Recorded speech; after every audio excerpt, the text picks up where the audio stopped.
जय Shri Shyam everyone, this is your educator Sakshi Dua welcomes you to class 12th grooming education. तो यहाँ पर बेटा हम लोग बात करने वाले हमारे चैप्टर की, दैट इज एम्प्लॉयमेंट। तो आज की इस वीडियो में we are going to start a new chapter and the name of the chapter is employment. ये चैप्टर बेटा इंडियन इकोनॉमिक डेवलपमेंट बुक का चैप्टर है, राइट। और यहाँ पर चैप्टर को स्टार्ट करने से पहले मेरी रिक्वेस्ट है, जो भी हमारे न्यू व्यूअर्स हैं वो प्लीज़ चैनल को सब्सक्राइब कर दीजिए अगर आपने अभी तक सब्सक्राइब नहीं किया है। सबसे पहले बेटा हम फर्स्ट इंपॉर्टेंट क्वेश्चन देखेंगे, जो कि है कि workforce versus labour force. Workforce और लेबर फोर्स में क्या फ़र्क होता है? देखिए बेटा, ध्यान से समझना। एम्प्लॉयड पीपल कौन है? एम्प्लॉयड पीपल वो हैं जिनको कहीं ना कहीं काम मिला हुआ है ना। जैसे मान लो एक टीचर किसी स्कूल में काम कर रही है ना, तो वो क्या है? एम्प्लॉयड है। एक डॉक्टर किसी हॉस्पिटल में काम कर रहा है तो वो क्या है? एम्प्लॉयड है। तो एम्प्लॉयड पीपल वो वाले लोग होते हैं जो कहीं ना कहीं काम कर रहे हैं, या तो अपना बिजनेस कर रहे हैं या कहीं पर जॉब कर रहे हैं। जैसे मान लो कोई जनरल स्टोर का ओनर है, तो वो जनरल स्टोर खोल कर बैठा है ना, तो वो क्या है? वो भी एम्प्लॉयड पीपल में ही काउंट होगा, उसको एम्प्लॉयमेंट मिला हुआ है। एम्प्लॉयड पीपल कौन होते हैं? एम्प्लॉयड पीपल वो लोग होते हैं जिन्हें कहीं ना कहीं एम्प्लॉयमेंट मिला हुआ होता है, या तो वो अपना बिजनेस कैरी आउट कर रहे होते हैं या वो किसी के अंडर जॉब कर रहे होते हैं, ठीक है। उन्हें हम बोलते हैं एम्प्लॉयड पीपल। अब बात करेंगे अनएम्प्लॉयड पीपल की।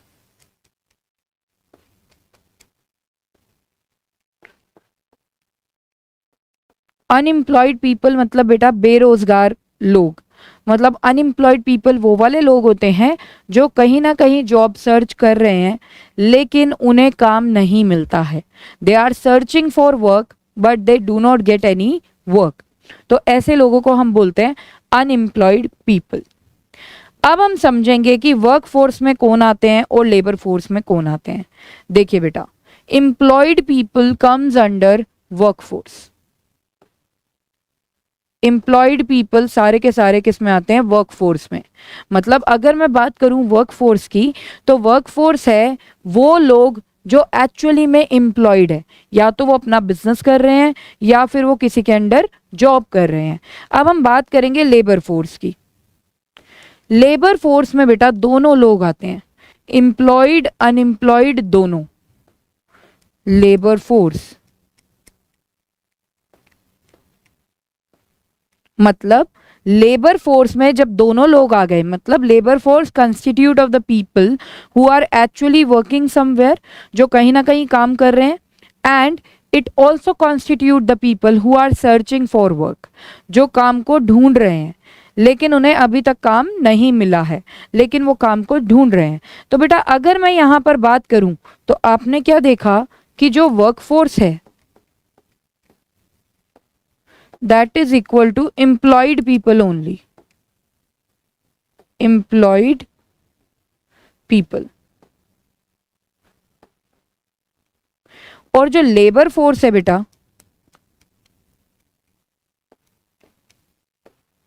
that is equal to employed plus unemployed people।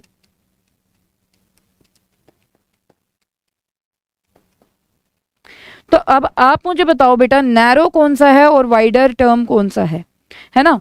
Workforce क्या है बेटा? ये नैरो टर्म है, क्योंकि इसमें सिर्फ क्या है? एम्प्लॉयड पीपल है।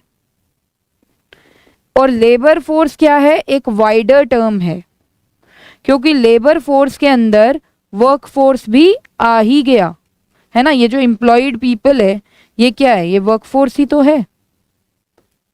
तो हम ये भी बोल सकते हैं कि जो लेबर फोर्स है that is equal to work force plus unemployed people.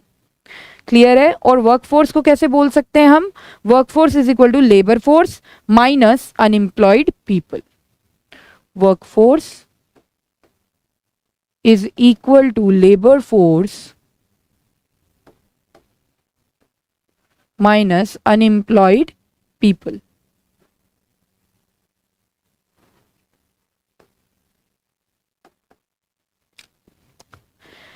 तो इसे आप नोट कर लीजिए। अब आगे देखते हैं बेटा।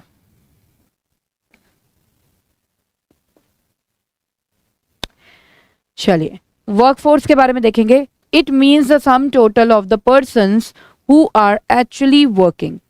तो वर्कफोर्स में कौन से लोग आते हैं? ये आता है टोटल ऑफ दैट पर्सन्स, वो लोग आते हैं बेटा जो एक्चुअली में वर्किंग है, जो एक्चुअली में कहीं ना कहीं काम कर रहे हैं।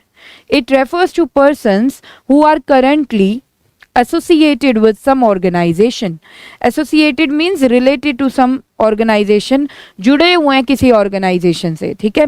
तो यानी कि वर्कफोर्स में वो लोग आते हैं जो अभी प्रेजेंटली, करंटली मीन्स प्रेजेंट में क्या हुए हैं, वो किसी ना किसी ऑर्गेनाइजेशन के साथ जुड़े हुए हैं, एसोसिएटेड है। For example, I am associated with grooming education academy. Why? Because I am doing job here, right. तो ये क्या है बेटा? I am associated with some organisation and the name of the organisation is grooming education academy. So I comes under workforce because I am actually working. आगे, as hired employ. As hired employ है ना, मैं कौन हूँ? मैं hired employ हूँ grooming education academy की। Hired employees कौन होते हैं बेटा? जो किसी के अंडर जॉब करते हैं, राइट। और सेल्फ एम्प्लॉयड वो लोग होते हैं जो अपना बिजनेस कर रहे होते हैं। तो जो लोग किसी ना किसी ऑर्गेनाइजेशन के साथ एसोसिएटेड है वो तो हायर्ड एम्प्लॉय होंगे ना उस ऑर्गेनाइजेशन के, और डूइंग देयर ओन बिजनेस। या फिर सेल्फ एम्प्लॉयड पीपल भी वर्कफोर्स में आ जाते हैं, मतलब वो वाले लोग जो अपना बिजनेस खुद कर रहे हैं। नेक्स्ट देखते हैं बेटा आप labour force. Labour force is a wider term. Labour force क्या है? वाइडर टर्म है, क्योंकि इसके अंदर वर्कफोर्स तो आ ही गया, साथ में अनएम्प्लॉयड पीपल भी आते हैं। It is a wider term than workforce. Workforce से अगर लेबर फोर्स को कंपैरिजन करें तो वर्कफोर्स क्या है? एक वाइडर टर्म है, as it includes workforce and the people who are willing to work but doesn't get any work. क्योंकि इसके अंदर क्या है? इसके अंदर एक तो वर्कफोर्स इंक्लूड है, साथ में वो लोग इंक्लूड हैं जो काम करना चाहते हैं। विलिंग टू वर्क मीन्स काम करना चाहते हैं but does not get any work, लेकिन उन्हें काम नहीं मिलता है। इन अदर वर्ड्स में अगर हम बोलें तो it includes employed as well as unemployed people. So labor force में employed as well as unemployed people दोनों आ जाते हैं। तो आई होप आपको अच्छे से क्लियर हो गया होगा बेटा। आगे देखते हैं इसके फॉर्मूले जो ऑलरेडी मैंने आपको करा दिए हैं, एक बार नजर मार लेते हैं। चलिए, labour force is equal to workforce plus number of people who are willing to work but are unemployed, ठीक है। दूसरा, workforce equal to labor force minus number of people who are willing to work but are unemployed। चलिए, तो ये तो हो गया आपका एक क्वेश्चन। अब दूसरे क्वेश्चन पे आते हैं।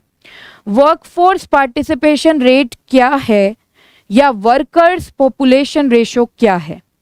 देखिए, वर्कफोर्स पार्टिसिपेशन रेट होता है बेटा कि जितनी भी पॉपुलेशन है उसमें से कितने लोग एक्चुअली में वर्कफोर्स का पार्ट है, मतलब कितने लोग एक्चुअली में वर्किंग है, ये होता है वर्कफोर्स पार्टिसिपेशन रेट, ठीक है। इसको कैसे निकाला जाता है? Workforce divided by population into 100, ठीक है। फॉर एग्जाम्पल के तौर पे मैं बात कर रही हूँ, अगर पॉपुलेशन 5000 है, ठीक है, और वर्कफोर्स है हमारी पॉपुलेशन में से 2500, इनटू 100 कर देंगे बेटा, वर्कफोर्स पार्टिसिपेशन रेट आ जाएगा। और ये कितना आएगा? ये आएगा 50%। इसका मतलब क्या है कि half of the population, 50% of the population is engaged in workforce. वो 50% हमारी पॉपुलेशन का पार्ट क्या है? वर्कफोर्स है, ठीक है। तो वर्कफोर्स एक बार दोबारा से समझेंगे। वर्कफोर्स पार्टिसिपेशन रेट या वर्कर्स पॉपुलेशन रेशो कैसे कैलकुलेट करते हैं? ये कैलकुलेट करते हैं workforce divided by population into 100 करके, ठीक है। ये हमें क्या सिग्नल देता है? ये सिग्नल देता है कि हमारी पूरी पॉपुलेशन में से कितने लोग ऐसे हैं, कितने परसेंट लोग ऐसे हैं या कितनी परसेंट पॉपुलेशन ऐसी है जो एक्चुअली में वर्कफोर्स का पार्ट है, जो एक्चुअली में वर्किंग है, ठीक है। आइए देखते हैं इसकी डेफिनेशन।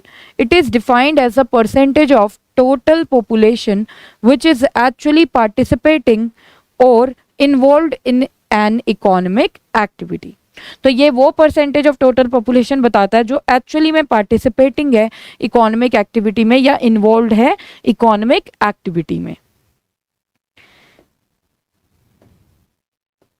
चलिए, अब हम बात करेंगे कि रेट ऑफ पार्टिसिपेशन है कैसा। इंडिया में अगर हम देखें रेट ऑफ पार्टिसिपेशन विमेन का कैसा है, मेन का कैसा है और चिल्ड्रन का कैसा है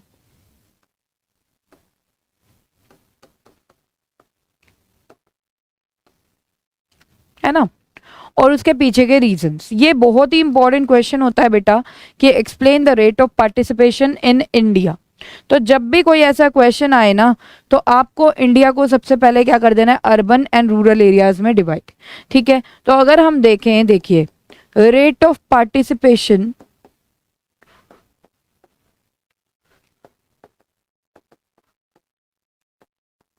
ऑफ विमेन, विमेन का अगर हम रेट ऑफ पार्टिसिपेशन देखें, women in rural areas is greater than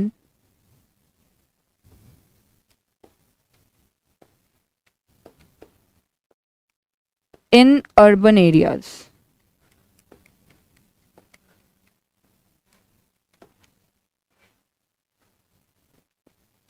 तो अगर हम विमेन का पार्टिसिपेशन रेट देखें तो वो कुछ इस तरीके का है कि रूरल एरियाज में आपको ज्यादा वर्किंग विमेन दिखेंगी as compare to urban areas. ठीक है, अर्बन एरियाज में कम दिखती हैं वर्किंग विमेन, लेकिन रूरल एरियाज में आपको ज्यादा दिखेंगी। तो ऐसा क्यों होता है? ऐसा इसलिए होता है बेटा, देखिए सबसे पहला पॉइंट है पावर्टी। रूरल एरियाज में गरीब होने के कारण, गरीबी होने के कारण हर एक वुमेन को कुछ ना कुछ काम करना पड़ता है अपने घर को चलाने के लिए।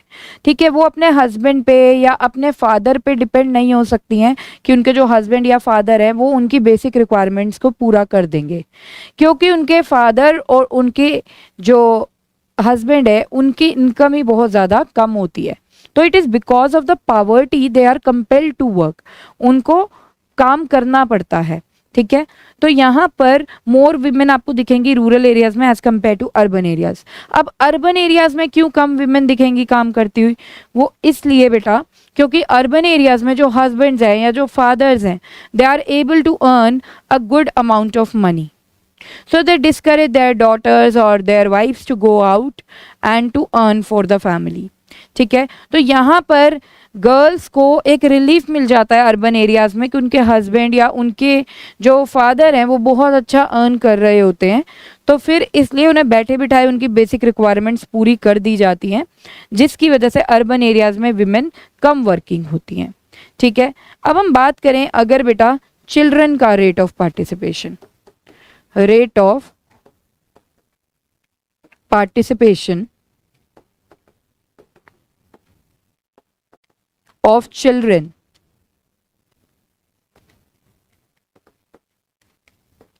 तो ये भी बेटा ज्यादा है रूरल एरियाज में as compare to urban areas. In rural areas is greater than in urban areas।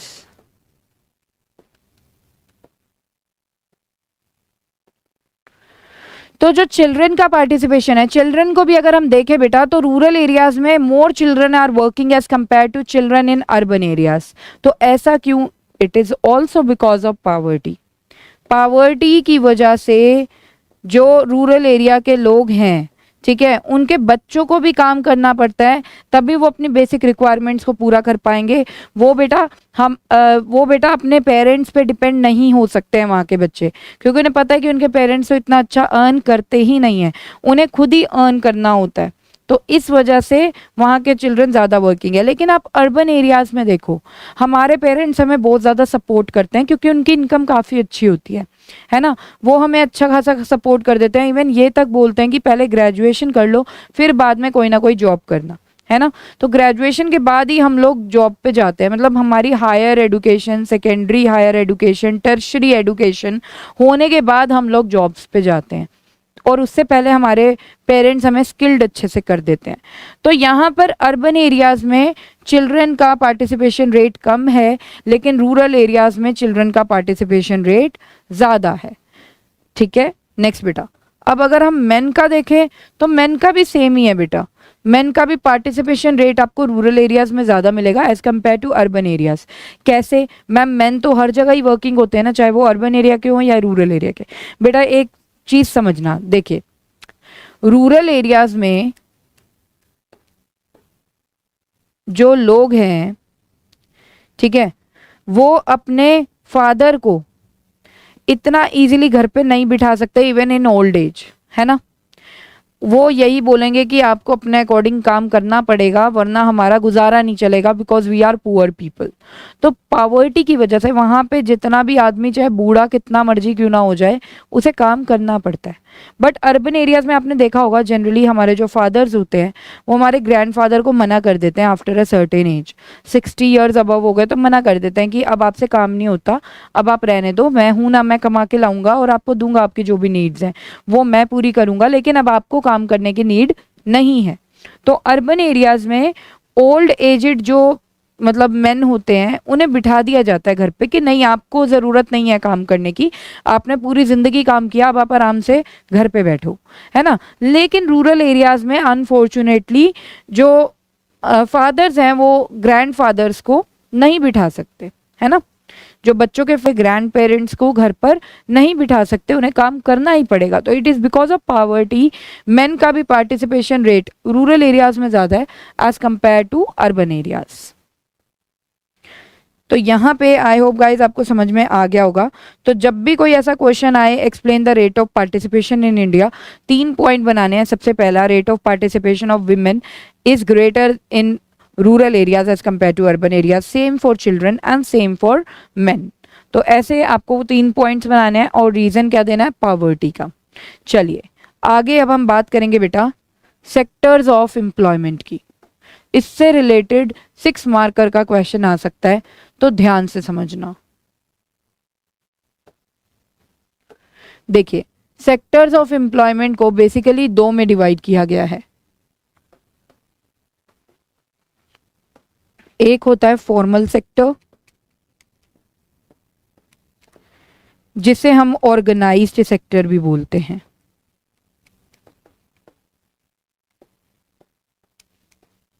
एक होता है बेटा इनफॉर्मल सेक्टर,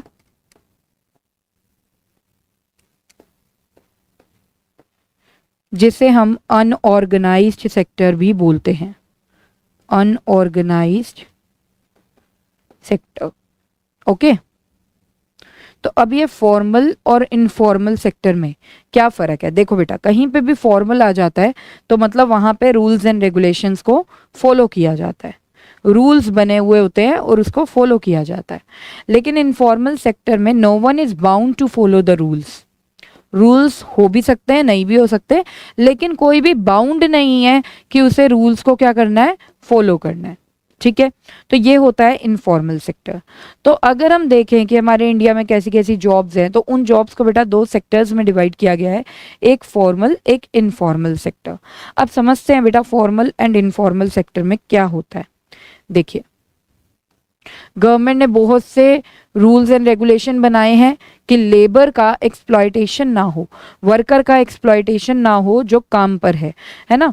तो उन सेक्टर्स को 2 में डिवाइड किया है, फॉर्मल एंड इनफॉर्मल सेक्टर में। अब देखेंगे बेटा कि कौन सी कंपनीज फॉर्मल में आती हैं और कौन सी कंपनीज इनफॉर्मल सेक्टर में आती हैं।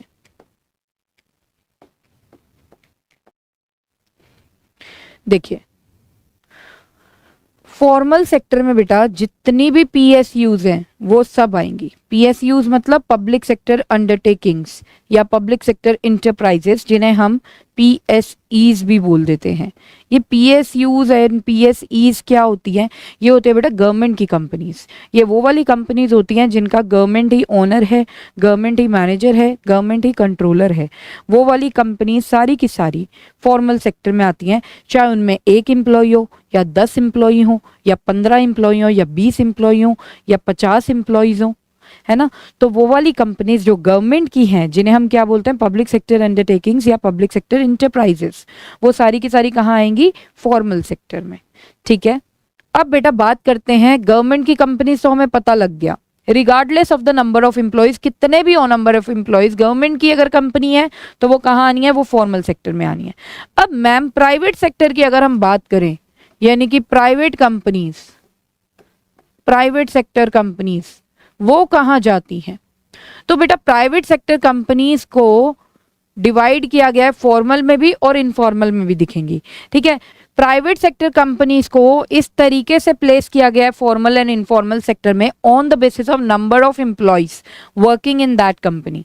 अगर देखो प्राइवेट सेक्टर कंपनीज में 10 या फिर 10 से ज़्यादा एम्प्लॉयज हैं, 10 या फिर 10 से ज़्यादा एम्प्लॉयज हैं तो वो फॉर्मल में जाएगी। कहाँ जाएगी? फॉर्मल में। और 10 से कम है मतलब 9 है या लेस देन 9 है तो वो कहाँ जाएगी बेटा? इनफॉर्मल में, ठीक है। तो आई होप आपको समझ में आया होगा। तो ध्यान से देखिए, फॉर्मल सेक्टर में कौन सी आ गई? Private sector companies, private sector companies with 10 और मोर एम्प्लॉयज, 10 या 10 से ज्यादा एम्प्लॉयज कहाँ आ जाएंगे? फॉर्मल सेक्टर में, ठीक है।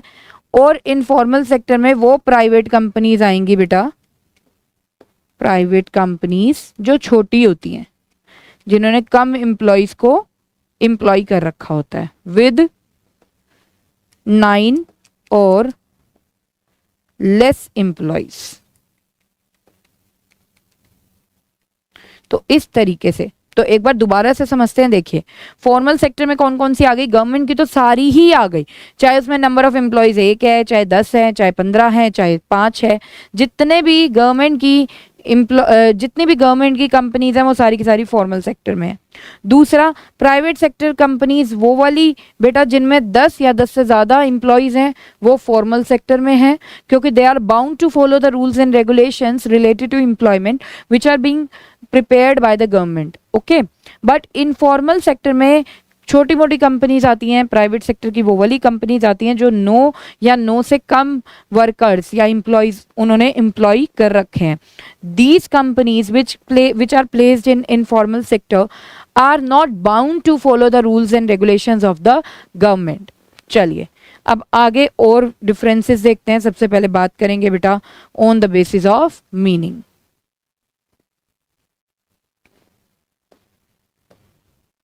Sectors of employment in India, basis meaning. Formal sector, it is an organized sector, ये एक organized sector है which include all the public sector undertakings, all the public sector enterprises and private sector enterprises which employ 10 or more workers. Informal sector में बेटा it is unorganised sector, ये एक unorganised sector है of an economy which includes all those private enterprises which employ less than 10 workers, जो 10 worker से कम employ करते हैं। Next we have name of the workers, ठीक है। तो बेटा जो फॉर्मल सेक्टर में एम्प्लॉयड वर्कर्स होते हैं उन्हें बोला जाता है फॉर्मल वर्कर्स, और जो इनफॉर्मल सेक्टर में एम्प्लॉयड होते हैं उन्हें बोलते हैं हम इनफॉर्मल वर्कर्स। नेक्स्ट बेटा सोशल सिक्योरिटी बेनिफिट्स। देखिए इसको सिर्फ समझने के लिए मैं बोल रही हूँ, फॉर्मल सेक्टर को आप मान लीजिए कि ये गवर्नमेंट जॉब है, ठीक है, और इनफॉर्मल सेक्टर को आप मान लीजिए ये प्राइवेट जॉब है, सिर्फ समझने के लिए, ऐसा है नहीं, सिर्फ समझने के लिए मैं बात कर रही हूँ। देखिए बेटा social security benefit, social security benefit क्या होते हैं? जो पेंशन वेंशन मिलती है, ठीक है, पेंशन ग्रेचुटी कि आगे की लाइफ अच्छी हो जाए एम्प्लॉय की। चलिए तो जो फॉर्मल वर्कर्स होते हैं, यानी कि वो वाले वर्कर्स जो फॉर्मल सेक्टर में काम करते हैं, उन्हें सोशल सिक्योरिटी बेनिफिट्स प्रोवाइड किए जाते हैं, like pension, gratuity, leave encashment इन्हें मिलती है। लेकिन जो इनफॉर्मल वर्कर्स होते हैं बेटा, इनको सोशल सिक्योरिटी बेनिफिट्स नहीं प्रोवाइड किए जाते हैं। चलिए next, trade union, trade union क्या होता है? मिलके एक संगठन बना लेना, एक ग्रुप बना लेना, और वर्कर्स फिर अपनी कंपनी से लड़ते हैं, अपने एम्प्लॉयर से लड़ते हैं, है ना, और उसका एक लीडर होता है ग्रुप का, that is called trade union. Formal workers बेटा फॉर्म कर सकते हैं trade union, trade union formal sector के वर्कर्स बना सकते हैं, लेकिन जो इनफॉर्मल वर्कर्स हैं वो ट्रेड यूनियन नहीं बना सकते हैं, ठीक है। Next, labour laws. Labour laws क्या है? ये वो वाले लॉज हैं जो गवर्नमेंट ने बनाए हैं लेबर को प्रोटेक्ट करने के लिए, कि लेबर का कोई एक्सप्लॉयटेशन ना करे। तो लेबर लॉज अगर हम देखें तो formal sector is protected by the labour laws, formal sector में लेबर लॉज रहते हैं, ठीक है, और इन्हें फॉलो करने होते हैं फॉर्मल सेक्टर वालों को लेबर लॉज प्रॉपरली। लेकिन जो इनफॉर्मल सेक्टर होते हैं उसमें कोई लेबर लॉज फॉलो नहीं किए जाते हैं। नेक्स्ट बेटा, वर्किंग आवर्स, यानी कि आपका काम करने का समय। वर्किंग आवर्स जो हैं फॉर्मल वर्कर्स के लिए क्या रहते हैं? फिक्स्ड रहते हैं, लेकिन वर्किंग आवर्स इनफॉर्मल वर्कर्स के लिए फिक्स्ड नहीं रहते हैं, उन्हें ओवर टाइम भी करना पड़ता है मोस्टली। नेक्स्ट है बेटा इनकम। इनकम की अगर हम बात करें, जो फॉर्मल वर्कर्स हैं उनकी इनकम उन्हें टाइम पर मिल जाती है और उनकी इनकम फिक्स्ड रहती है, कुछ कटता वगैरह नहीं है उनकी इनकम में से कि जानबूझ के एम्प्लॉयर ने कुछ डिडक्ट कर दी सैलरी, है ना, ऐसा कुछ नहीं होता है। तो जो इनकम है फॉर्मल वर्कर्स की वो फिक्स्ड भी है और रेगुलर भी है, मतलब टाइम पर आ जाती है। और जो इनकम है इनफॉर्मल वर्कर्स की बेटा वो फिक्स्ड नहीं है, उसमें डिडक्शंस हो जाती है, एम्प्लॉयर के ऊपर डिपेंड होता है, वो सैलरी वगैरह काट सकता है। एंड ना ही रेगुलर है, नॉट रेगुलर, मतलब टाइम पर नहीं आती। एक्सप्लॉयटेशन ऑफ वर्कर्स, वर्कर्स के एक्सप्लॉयटेशन की अगर बात करें तो देखो फॉर्मल सेक्टर में तो proper labour laws and rules वगैरह फॉलो होते हैं, तो यहाँ पर कुछ एक्सप्लॉयटेशन नहीं हो सकता, no exploitation of workers in formal sector. But अगर हम इनफॉर्मल सेक्टर की बात करें तो यहाँ पे बेटा क्योंकि companies are not bound to follow the labour laws, तो यस यहाँ पे आपको एक्सप्लॉयटेशन ऑफ वर्कर्स देखने को मिल सकता है, ठीक है। सो आई होप आपको ये 3 क्वेश्चंस बहुत जो इम्पॉर्टेंट है फ्रॉम दिस चैप्टर ये अच्छे से समझ में आए होंगे। अगर आपको कोई भी डाउट है तो आप हमारे को कमेंट सेक्शन में पूछ सकते हैं, हमारी जो टीम है वो आपको as soon as possible reply करेगी। देखिए बेटा, अनएम्प्लॉयमेंट का मतलब है बेरोजगारी, है ना, जिसके पास काम नहीं होता ना तो उसे हम क्या बोल देते हैं? Unemployed person. और उसकी जो सिचुएशन है कि उसके पास काम नहीं है जबकि वो काम ढूंढ रहा है और वो काम कर भी सकता है, उसे हम बोलते हैं अनएम्प्लॉयमेंट। तो unemployment refers to a situation, unemployment क्या है? एक सिचुएशन है where an abled body person, एक एबल्ड बॉडी पर्सन मतलब जिसकी बॉडी बिल्कुल फिट है काम करने के लिए, abled bodied person is willing to work, willing to work means काम करना चाहता है but doesn't get any work, लेकिन उसे काम नहीं मिलता है ढूंढने पर, इसे बोलते हैं unemployment. According to Oxford dictionary of economics, Oxford dictionary जो है इकोनॉमिक्स की, उसमें क्या लिखा गया है अनएम्प्लॉयमेंट के बारे में? Unemployment refers to the inability to obtain a job when one is willing and able to work. Unemployment क्या होता है कि आपकी एक इनएबिलिटी है कि आप जॉब नहीं ढूंढ पा रहे हो, है ना, ये है, जबकि आप जॉब करने के लिए बिल्कुल काबिल हो, ठीक है, और आप जॉब करना भी चाहते हो लेकिन आप जॉब ढूंढ नहीं पा रहे हो, इस सिचुएशन को हम क्या बोलते हैं? अनएम्प्लॉयमेंट। आगे देखते हैं बेटा टाइप्स ऑफ अनएम्प्लॉयमेंट।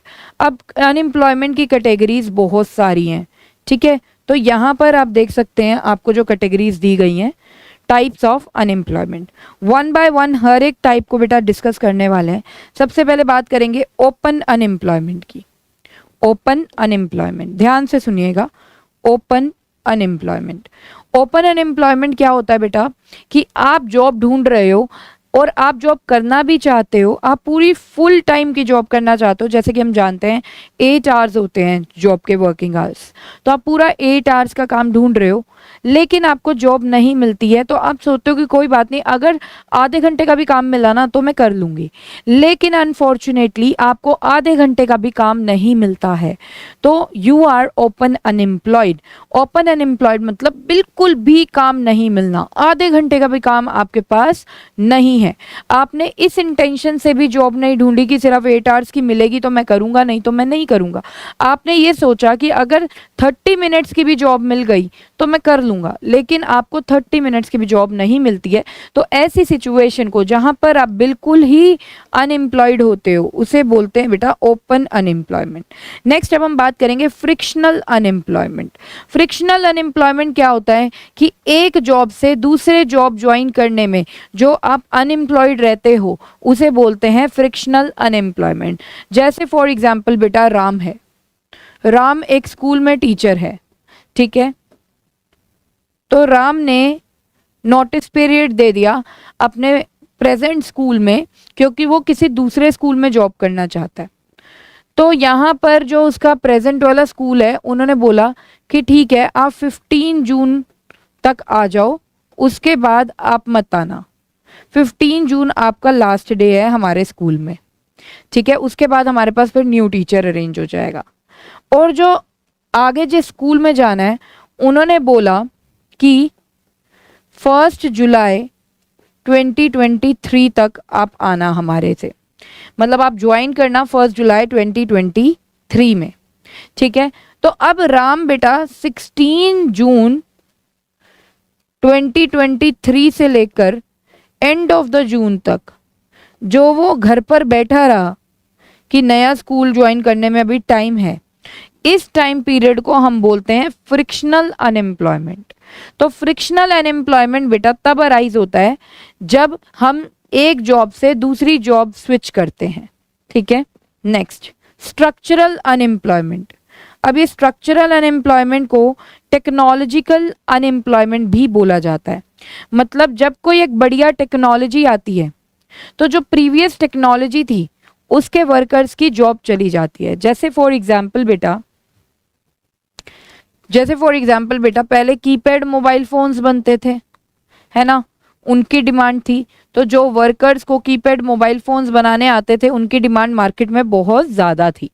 लेकिन जब कीपैड मोबाइल फ़ोन बंद हो गए और उसका एडवांस टेक्नोलॉजी आई, that is Android mobile phones बनाना, तो अब क्या हुआ मार्केट में, अब जो वर्कर्स एंड्रॉयड मोबाइल फोन्स बनाना जानते थे सिर्फ उनकी जॉब सिक्योर थी, है ना, और जो कीपैड मोबाइल फोन्स बनाना जानते थे और एंड्रॉयड मोबाइल फोन्स बनाना नहीं जानते थे तो उनकी जॉब चली गई, है ना। तो ये टेक्नोलॉजी का अपग्रेडेशन की वजह से, एडवांस टेक्नोलॉजी आने की वजह से जो प्रीवियस टेक्नोलॉजी से एसोसिएटेड वर्कर्स थे उनकी जॉब चली गई, उसे हम बोलते हैं स्ट्रक्चरल अनएम्प्लॉयमेंट।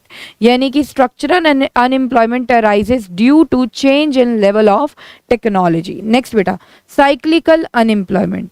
साइक्लिकल अनएम्प्लॉयमेंट देखो बेटा, कोई भी बिजनेस होता है ना उसकी साइकिल्स होती हैं, boom period, depression period, recession period, various cycles होती हैं जिसके थ्रू उसे जाना पड़ता है। तो जब बूम पीरियड चलता है ना तो बूम पीरियड में सबसे ज्यादा जरूरत होती है वर्कर्स की। बूम पीरियड में, बूम पीरियड होता है बेटा जहां पे डिमांड बहुत ज्यादा होती है मार्केट में डिमांड ज्यादा होती है तो प्रोडक्शन ज्यादा करनी होती है, तो इसलिए वर्कर्स की ज्यादा रिक्वायरमेंट होती है। लेकिन एक होता है डिप्रेशन पीरियड। अब डिप्रेशन पीरियड जैसे ही आता है ना बेटा, यानी कि मार्केट में डिमांड गुड्स एंड सर्विसेज की क्या हो गई, बहुत ज़्यादा कम हो गई। अब जब डिमांड कम हो जाती है तो अब प्रोडक्शन भी कम करनी पड़ रही है, तो लेबर की रिक्वायरमेंट कम होती है कंपनीज को, तो कंपनी क्या करती है, लेबर्स को निकालना शुरू कर देती हैं। तो इसको बोलते हैं बेटा साइक्लिकल अनएम्प्लॉयमेंट, यानी कि वो वाला अनएम्प्लॉयमेंट जो अराइज होता है due to change in business cycles. Next बेटा एडुकेटेड अनएम्प्लॉयमेंट, ये तो बहुत ही ज़्यादा आजकल चल रहा है। एडुकेटेड अनएम्प्लॉयमेंट क्या है कि आप वेल एडुकेटेड हो, आपके पास अच्छी खासी क्वालिफिकेशन है, लेकिन उसके बाद भी आपको आपकी मनचाही जॉब नहीं मिलती है, that is called educated unemployment. That despite of that you are educated, well educated, but you do not have any job. Next बेटा डिसगाइज्ड अनएम्प्लॉयमेंट क्या होता है, ये होता है जैसे जहां पर 10 लोगों की रिक्वायरमेंट है, 10 वर्कर्स की रिक्वायरमेंट है, लेकिन उसी सेम काम को करने के लिए 15 वर्कर्स लगे हुए हैं, तो जो एक्स्ट्रा वर्कर्स हैं 5, उनकी प्रोडक्टिविटी काउंट 0 ही होगा बेटा। एक्स्ट्रा 5 वर्कर्स की प्रोडक्टिविटी क्या होगी, 0 काउंट होगी। जनरली ये एग्रीकल्चर सेक्टर में देखा जाता है कि एक फार्म है, फैमिली के हर एक मेंबर उसी फार्म पे लगे हुए हैं, जबकि वो काम 10 मेंबर से हो जाएगा आराम से, लेकिन 15 मेंबर्स उसकी फार्मिंग करने के लिए लगे हुए हैं। तो जो एक्स्ट्रा 5 मेंबर्स हैं वो क्या है, वो डिसगाइज्ड अनएम्प्लॉयड हैं, उनकी नीड नहीं है बट वो लगे हुए हैं उस बिजनेस में, तो उनकी मार्जिनल प्रोडक्टिविटी 0 हो जाती है एक्स्ट्रा वर्कर्स की। तो डिसगाइज्ड अनएम्प्लॉयमेंट यही है जहां पर कम लोगों की रिक्वायरमेंट है लेकिन ज़्यादा लोग उस काम को करने के लिए लगे हुए हैं। तो generally it is seen in agriculture sector in rural areas and Hindu family business in urban areas. Generally family business में भी ये देखा जाता है कि कम लोगों की रिक्वायरमेंट है लेकिन बहुत सारे लोग उसी फैमिली बिजनेस का पार्ट बनते चले जाते हैं। नेक्स्ट बेटा, सीजनल अनएम्प्लॉयमेंट। सीजनल अनएम्प्लॉयमेंट होता है, जैसे अगर हम बात करें आइसक्रीम्स की, आइसक्रीम्स की डिमांड समर्स में बहुत ज़्यादा हाई होती है। तो जो आइसक्रीम बनाने वाली कंपनीज है बेटा, उनको वर्कर्स की बहुत ज़्यादा रिक्वायरमेंट होती है समर्स में। लेकिन जैसे ही विंटर्स आती हैं तो आइसक्रीम्स की इतनी ज़्यादा डिमांड नहीं रहती मार्केट में। क्योंकि आइसक्रीम्स की डिमांड ज़्यादा नहीं होती है मार्केट में, तो उस टाइम पे वर्कर्स की भी ज़्यादा रिक्वायरमेंट नहीं है आइसक्रीम कंपनीज को, तो वर्कर्स को जॉब से निकाल दिया जाता है। This is called seasonal unemployment. Why? Because ice cream का पीक सीजन कौन सा है? आइसक्रीम का पीक सीजन तो समर सीजन है, लेकिन उसका जो ऑफ सीजन है वो विंटर सीजन है ना। तो ये सीजनल अनएम्प्लॉयमेंट देखा जाता है in case of seasonal product. Seasonal products वो वाले प्रोडक्ट्स होते हैं जो एक पर्टिकुलर सीजन में डिमांड बहुत ज़्यादा हो जाती है और दूसरे सीजन्स में डिमांड कम हो जाती है। जब पीक सीजन होता है जिसमें उनकी डिमांड बढ़ जाती है जिस सीजन में, और ऑफ सीजन होता है जिसमें डिमांड कम हो जाती है। जैसे आइसक्रीम्स की अगर हम बात करें तो summer season is a peak season for ice creams और winter season is a off season for ice creams. Woollen clothes की बात करें तो winter season is a peak season for woollen clothes, whereas summer season is a off season for woollen clothes. तो seasonal products में generally यही देखा जाता है, जब उनका पीक सीजन आता है, पीक पीरियड आता है, तो उनकी डिमांड बहुत ज़्यादा हाई हो जाती है, और जब ऑफ सीजन आता है तो उनकी डिमांड कम हो जाती है। Chronic unemployment. क्रॉनिक बेटा वो वाली चीज को बोलते हैं जो बहुत लंबे टाइम से चल रही हो। तो अगर हम इंडिया में देखें तो इंडिया में अनएम्प्लॉयमेंट बहुत ही लंबे टाइम से चल रहा है। इंडिपेंडेंस से पहले भी अनएम्प्लॉयमेंट था इंडिया में और आज तक भी अनएम्प्लॉयमेंट चल ही रहा है। तो अनएम्प्लॉयमेंट यानी कि बेरोजगारी एक लॉन्ग टर्म फीचर बन चुका है इंडिया का, उसे हम बोलते हैं क्रॉनिक अनएम्प्लॉयमेंट। तो आई होप गाइस आपको समझ में आया होगा ये सब। चलिए अब हम आगे बात करेंगे कॉजेज ऑफ अनएम्प्लॉयमेंट की, कि अनएम्प्लॉयमेंट यानी कि बेरोजगारी इंडिया में है ही क्यों। तो सबसे पहला रीजन बेटा इंडिया में बेरोजगारी होने का है राइजिंग पॉपुलेशन। पॉपुलेशन तो बढ़ती जा रही है बट कंपनीज तो लिमिटेड है। कितनों को जॉब मिलेगी? जॉब अपॉर्चुनिटीज तो लिमिटेड है। अगर मैं बात करूं जॉब अपॉर्चुनिटीज भी बढ़ती हैं चलो टाइम के साथ, लेकिन बेटा जितनी तेजी से पॉपुलेशन बढ़ रही है ना उतनी तेजी से जॉब अपॉर्चुनिटीज नहीं बढ़ रही हैं, जिसकी वजह से सबको जॉब नहीं मिल पाती है। मान लो एक कंपनी में वैकेंसी है, एक पोस्ट की वैकेंसी है, एक पर्सन की रिक्वायरमेंट है उसके लिए, लेकिन उसके लिए अप्लाई करने के लिए कम से कम 10,000 लोग आ जाएंगे, है ना। तो बेटा जॉब अपॉर्चुनिटीज कम है लेकिन लोग बहुत ज्यादा हैं, क्योंकि हमारे इंडिया की जो पॉपुलेशन है that is increasing day by day. और आपने सुना ही होगा कि प्रोजेक्शंस ये आ रही हैं कि इंडिया जल्द ही चाइना को पीछे करने वाला है इन टर्म्स ऑफ पॉपुलेशन। मतलब अभी तक तो चाइना है the most populated country of the world, लेकिन बहुत ही जल्दी अब इंडिया आ जाएगा फर्स्ट प्लेस पे in terms of population in the entire world. तो because of the rising population तो बहुत तेजी से राइज कर रही है, लेकिन उस हिसाब से इंडिया में जॉब अपॉर्चुनिटीज इतनी तेजी से राइज नहीं कर रही हैं, जिसकी वजह से अनएम्प्लॉयमेंट देखा जाता है। नेक्स्ट बेटा इलिटरेसी। इलिटरेसी एक सिचुएशन है where a person is not able to read and write, जिसे बिल्कुल ही अनपढ़ बोलते हैं ना, दैट इज कॉल्ड इलिटरेट। ना तो वो लिख सकता है ना वो बोल सकता है, ठीक है। तो ये है बेटा unable to read and write. ना तो वो पढ़ सकता है ना ही वो लिख सकता है, उसे बोलते हैं इलिटरेसी। तो इलिटरेसी है मतलब अनपढ़ है, तो स्किल्स नहीं है, स्किल्स नहीं है तो जॉब कैसे मिलेगी। नेक्स्ट बेटा कैपिटल डेफिशिएंसी, डेफिशिएंसी मतलब क्या होता है, शॉर्टेज, एंड कैपिटल मतलब क्या होता है, जो मनी इन्वेस्ट करते हैं हम बिजनेस में। तो इंडिया में कैपिटल डेफिशिएंसी देखी जाती है, लोगों के पास बेटा पैसा नहीं है बिजनेस लगाने के लिए, बिजनेस को चलाने के लिए, है ना। तो जो लोग इलिटरेट होते हैं, एक तो उन्हें जॉब नहीं मिल पाती क्योंकि उनके अंदर नेसेसरी स्किल्स नहीं है जॉब के लिए, साथ में उनके पास कैपिटल डेफिशिएंसी भी है, इतना पैसा भी नहीं है कि अपना बिजनेस ही चला लें। तो इन वजह से क्या हो जाता है, अनएम्प्लॉयमेंट अराइज हो जाता है। Next is migration. अब ये माइग्रेशन क्या होता है, माइग्रेशन होता है बेटा movement of people from one place to another place. Rural areas के जनरली लोग अर्बन एरियाज में शिफ्ट करते हैं। आपने देखा होगा हमारे घर की जो मेड्स हैं वो रूरल एरियाज से ही बिलोंग करती हैं, और रूरल एरिया से वो लोग अर्बन एरियाज में शिफ्ट करते हैं काम के चक्कर में। लेकिन अब आप ये सोचिए कि रूरल एरिया से कोई मेड अर्बन एरिया में आई और अर्बन एरिया में आके भी उसे काम नहीं मिला, तो उसने क्या कर दिया, अर्बन एरियाज का अनएम्प्लॉयमेंट रेट बढ़ा दिया, है ना। तो ऐसे ही होता है बेटा, जब रूरल एरियाज में से कुछ लोग अर्बन एरियाज में आ जाते हैं, लेकिन अर्बन एरियाज में आने के बाद भी उन्हें काम नहीं मिलता है, तो उन्होंने अर्बन एरियाज का भी अनएम्प्लॉयमेंट रेट क्या कर दिया, बढ़ा दिया। Next capital intensive technique. अब ये कैपिटल इंटेंसिव टेक्निक क्या है, देखिए बेटा ये एक टेक्निक है प्रोडक्शन करने की। अब प्रोडक्शन करने के लिए हमें लेबर भी चाहिए एंड कैपिटल भी चाहिए, यानी कि मशीन्स, पैसा, ये सब कैपिटल का पार्ट है। तो अब कैपिटल इंटेंसिव टेक्निक्स में क्या होता है, जिसमें ज्यादा कैपिटल लगाई गई है और कम लेबर की रिक्वायरमेंट है for the production of goods and services. मतलब जनरली कंपनीज क्या करती हैं बेटा, बढ़िया बढ़िया मशीन्स खरीद लेती हैं प्रोडक्शन करने के लिए, और एक मशीन 10 लेबर को सब्सटीट्यूट कर देती है। तो उससे क्या होता है, अनएम्प्लॉयमेंट अराइज होता है, क्योंकि मशीन्स वगैरह बढ़िया बढ़िया अपडेटेड मशीन्स आ गई हैं, तो लेबर की रिक्वायरमेंट कंपनीज में कम हो जाती है। तो कैपिटल इंटेंसिव टेक्निक वो वाली टेक्निक ऑफ प्रोडक्शन होती है जिसमें कैपिटल ज़्यादा यूज हो रही है और लेबर कम यूज हो रही है for the production of goods and services, जिसकी वजह से अनएम्प्लॉयमेंट अराइज हो जाता है। नेक्स्ट बेटा लैक ऑफ फाइनेंशियल रिसोर्सेज। अब अगर मैं बात करूं स्मॉल स्केल इंडस्ट्रीज की, ये lack of financial resources is the point related to small scale industries. Small scale industries के पास बेटा देखिए, स्मॉल स्केल इंडस्ट्रीज के पास पावर है कि वो अनएम्प्लॉयमेंट को कम कर सकती हैं इंडिया के, क्योंकि वो यूज करती हैं labour intensive technique. Labour intensive technique मतलब इनके जो भी गुड्स हैं वो हैंडमेड होते हैं, हैंडमेड होते हैं तो इनको लेबर की रिक्वायरमेंट ज़्यादा होती है।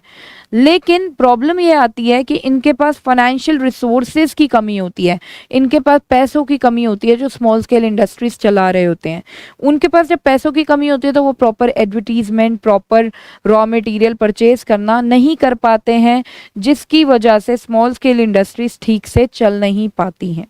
ठीक है, next situation of agriculture sector.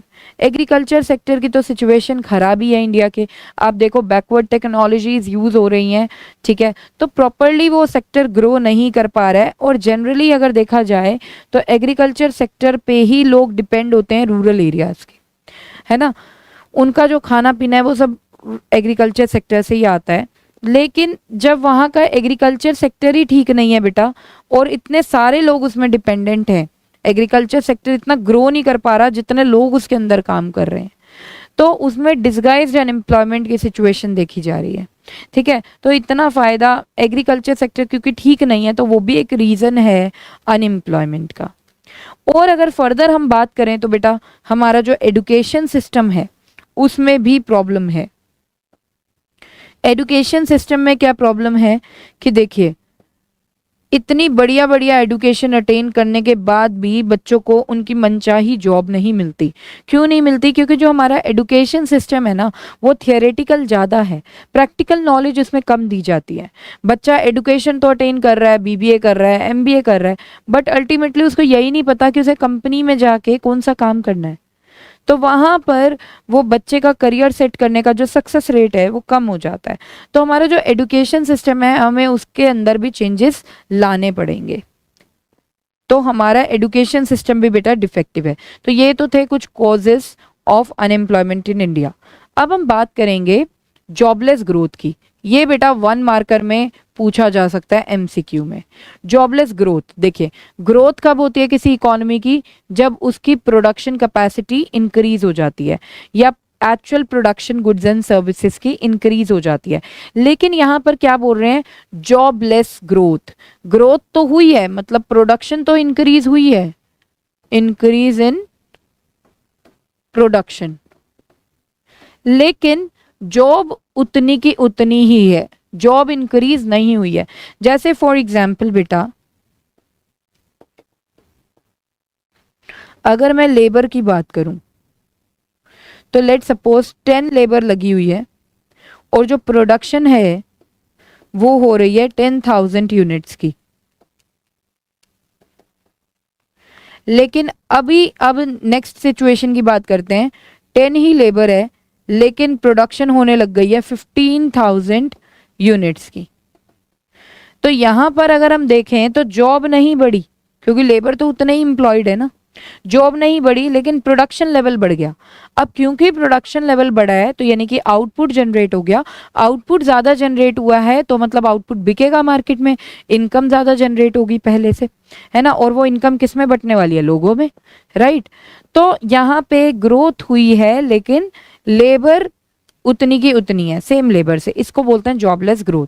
तो it refers to increase in the production of goods and services, goods and services की प्रोडक्शन में इंक्रीज होना without generating additional job opportunities. लेकिन job opportunities, additional extra job opportunities कोई भी introduce नहीं हुई है। चलिए नेक्स्ट, अब हम बात करेंगे बेटा द मोस्ट इंपॉर्टेंट क्वेश्चन, जो कि 6 मार्कर में बहुत ज्यादा देखा जाता है, तो इसको बिल्कुल भी इग्नोर मत करना, ठीक है। जनरली इसमें थोड़ा क्रैम करने का कुछ ज्यादा होता है तो बच्चे इसको छोड़कर चले जाते हैं, बट बेटा ये बहुत जरूरी है तो इसीलिए इसको इग्नोर नहीं करना है, अच्छे से करके जाना। Steps taken by the government to alleviate unemployment. Alleviate unemployment मतलब रिमूव करना अनएम्प्लॉयमेंट को, बेरोजगारी को हटाने के लिए गवर्नमेंट ऑफ इंडिया क्या एक्शंस ले रही है। बेटा गवर्नमेंट ऑफ इंडिया के एक्शंस को 2 में डिवाइड किया गया है, एक डायरेक्ट एफर्ट्स, एक इनडायरेक्ट एफर्ट्स। डायरेक्ट एफर्ट्स क्या है कि जैसे हम जानते हैं कि गवर्नमेंट की बहुत सी ऑर्गेनाइजेशंस हैं, गवर्नमेंट के स्कूल्स हैं, गवर्नमेंट के कॉलेजेस हैं, गवर्नमेंट के फैक्ट्रीज हैं, राइट, गवर्नमेंट के हॉस्पिटल्स हैं। तो गवर्नमेंट को इनमें स्टाफ की रिक्वायरमेंट होती है, लोगों की रिक्वायरमेंट होती है, तो गवर्नमेंट लोगों को क्या देती है बेटा, यहाँ पर काम देती है अपनी ऑर्गेनाइजेशंस में, इसे हम बोलते हैं direct efforts of the government.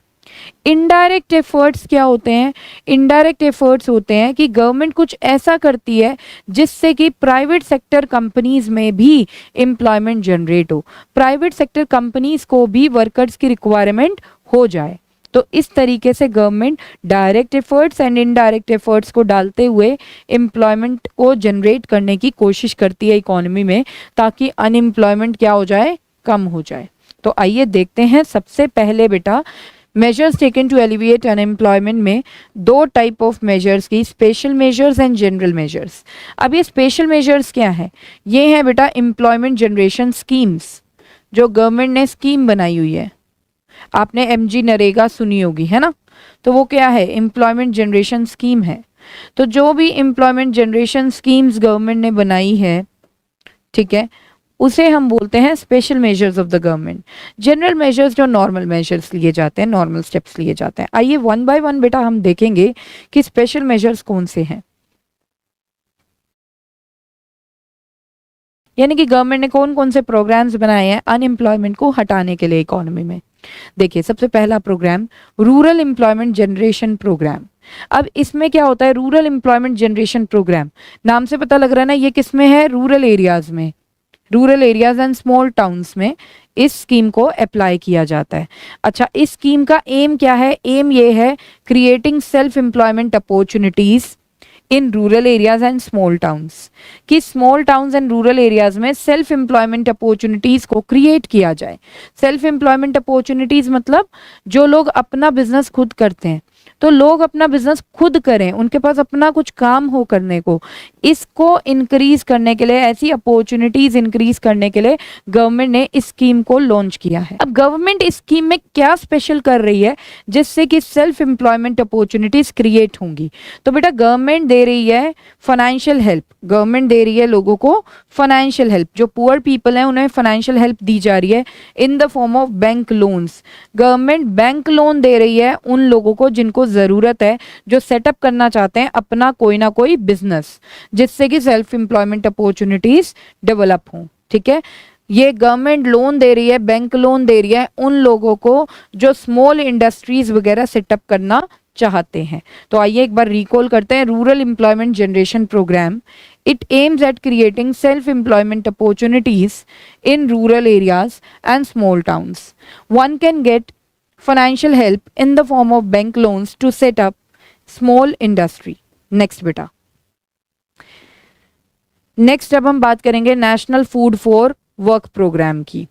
देखिए, national food for work programme launch किया गया था फरवरी 2001 में, और पहले ये 5 मंथ्स के लिए लॉन्च किया गया फरवरी 2001 में, और बाद में से फर्दर एक्सटेंड कर दिया गया क्योंकि इसका रिजल्ट सही आ रहा था।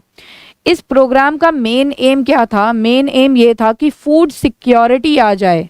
ठीक है, फूड सिक्योरिटी लाई जाए। कहाँ पर लाई जाए? ड्रॉट अफेक्टेड एरियाज में। ठीक है, ड्रॉट अफेक्टेड एरियाज मतलब जहाँ पे ड्रॉट्स वगैरह आती हैं, सूखापन रहता है, लाइक गुजरात में, छत्तीसगढ़ में, हिमाचल प्रदेश में, महाराष्ट्र में एक्सेट्रा। अच्छा, फूड सिक्योरिटी कैसे लाया जाए? फूड सिक्योरिटी मतलब फूड लोगों को अवेलेबल हो, अफोर्डेबल प्राइजेस पे, एक्सेसिबिलिटी हो, है ना, तो ये होता है फूड सिक्योरिटी।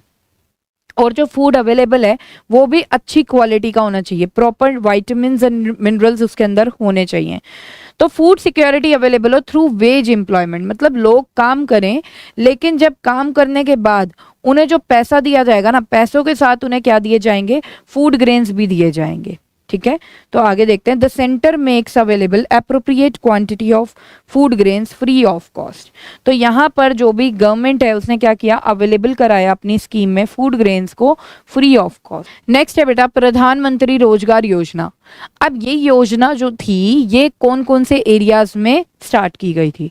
तो ये बेटा rural areas and urban areas दोनों के लिए बनाई गई थी। ठीक है, इसमें क्या था? इसमें भी गवर्नमेंट फाइनेंशियल हेल्प दे रही थी। किन लोगों को? उन लोगों को जो लो इनकम फैमिलीज से बिलोंग करते हैं, यानी कि जो पुअर पीपल हैं उन्हें। ठीक है, और जो सेटअप करना चाहते हैं ऐसी कोई इंटरप्राइज जो एडुकेटेड अनएम्प्लॉयमेंट लोगों को भी काम दे दे। जैसे फॉर एग्जांपल कोई प्राइवेट ट्यूशन सेंटर सेटअप करना चाहता है ना, तो ट्यूशन सेंटर सेटअप करने से जो टीचर्स हैं उनको काम मिलेगा, है ना, तो एडुकेटेड अनएम्प्लॉयड पीपल को काम मिलेगा, है ना। तो कोई ऐसी चीज, कोई ऐसा इंटरप्राइज कोई सेटअप करना चाहता है जिससे कि जो अनएम्प्लॉयड एडुकेटेड पीपल हैं उन्हें काम मिलेगा, तो उसके लिए गवर्नमेंट क्या कर रही है? गवर्नमेंट फाइनेंशियल हेल्प कर रही है लोन देकर। तो आइए एक बार देखते हैं। It gives financial help to set up any kind of enterprises, कोई भी kind of enterprises that generate employment to the educated unemployment, जो एडुकेटेड अनएम्प्लॉयमेंट लोगों के लिए एम्प्लॉयमेंट जनरेट करेगा फ्रॉम लो इनकम फैमिलीज, जो लो इनकम फैमिलीज से हैं, in urban areas as well as rural areas. Next बेटा, अब हम बात करेंगे जनरल मेजर्स की। तो ये तो हो गई कुछ स्कीम्स। अब जनरल मेजर्स देखिए, पॉपुलेशन को कंट्रोल करना चाहिए, है ना, गवर्नमेंट को अवेयर करना चाहिए लोगों को कि वो स्मॉल फैमिलीज ही रखें, है ना, क्योंकि इकोनॉमी की सिचुएशन ही ऐसी है कि जॉब अपॉर्चुनिटीज क्रिएट नहीं होती हैं इतनी जितनी, तो पॉपुलेशन बढ़ जाती है। सो पॉपुलेशन को कंट्रोल करने की बहुत ज़्यादा ज़रूरत है।